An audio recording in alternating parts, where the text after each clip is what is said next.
That you'll bat like Virendra Sehwag, you're offering a defense like Rahul Dravid instead. Absolutely. And that's fine. Yeah. How do you see the Taliban takeover of Afghanistan impact our internal situation in Jammu and Kashmir? We've seen a ceasefire for the past several months now being broken with terrorists being infiltrated into Jammu and Kashmir in higher numbers than recently. We've seen a spate of killings over the last few days. Are you concerned that the situation in Afghanistan complicates the already complicated situation in the valley? Obviously, I would be concerned about what has been happening in the last few days, especially some of the targeted killings. But whether I would make that connection to what is happening with Afghanistan, I don't know. I would like to see evidence of some kind of connection there if there is. Maybe there is, maybe there isn't. But I would obviously be concerned at some of the things which have happened in Srinagar.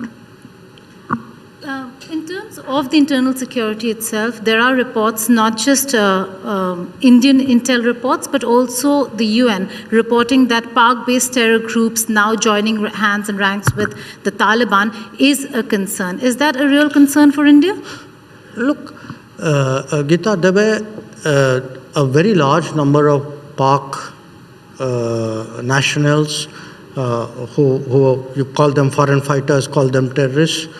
They were there. It's not something I need to say. There are UN reports which speak about them, okay, and speak about them in the thousands. Now, again, you don't need to believe me. Look at some of the debates which are taking place even in the United States, in the Congress, congressional hearings, questions being asked saying what was the role of Pakistan at this point of time in that situation. And you've seen the responses from the American administration, which are very telling.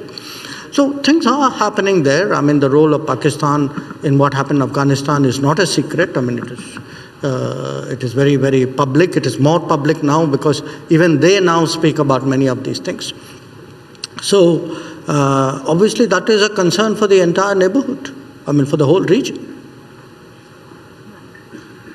Minister Jaishankar, staying with Pakistan for a moment, there's been a ceasefire, between the two sides since February this year. The ceasefire violations themselves, as a result, have gone down, but there are still infiltrations happening. Dialogue hasn't been happening between the two sides for a while now. Could you give us a perspective of your vision of when you think things might sort of get back on track? We know about a probable back channel and things like that, but is it something that's foreseeable, sir? India and Pakistan talking to each other again? By the way, the sense we don't talk is a bit exaggerated. They have an embassy. Yeah. We have an embassy. Our foreign ministry talks to the embassy, their foreign ministry talks to our embassy. So it's not like there is no communication. Diplomats have continued to do what diplomats are supposed to do. I think the issue which you are, in a sense, pointing to was the fact that previously there was a beyond the routine diplomacy engagement on a certain set of issues. Now, this is not new. Some years ago, 2016 to be precise, the starting from Pathankot and then culminating at Uri, events went in a direction which made it very difficult to continue with that particular mode of engagement. And at the end of the day, there is a big question which all of us need to ask ourselves. When you say, when do you see that coming back? You tell me, when do you see Pakistan becoming a normal country? And for me, a normal country is a country which doesn't sponsor and execute terrorism against its neighbors, which trades with its neighbors on a MFN basis, which has connectivity with its neighbors, which allows people to move on the basis of visas, the way we do with all our other neighbors.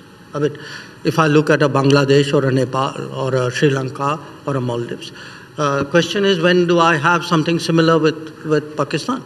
Now, right now, obviously, the prospects don't look good because the bottom line is that it is not just the only one of our neighbors.